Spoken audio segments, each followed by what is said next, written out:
Be sure to read and follow the safety guidelines to protect your computer from potential damage and ensure your personal safety.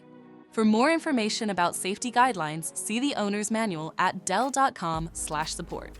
Before you begin, turn off the computer and disconnect all the attached peripherals. To remove the hard drive, remove the 2 screws securing the system side cover to lift the cover off the system. Identify the hard drive and disconnect the cables.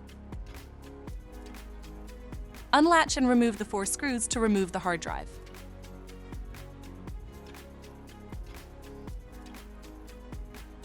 To reinstall the hard drive, tighten the 4 screws and relatch it to the system.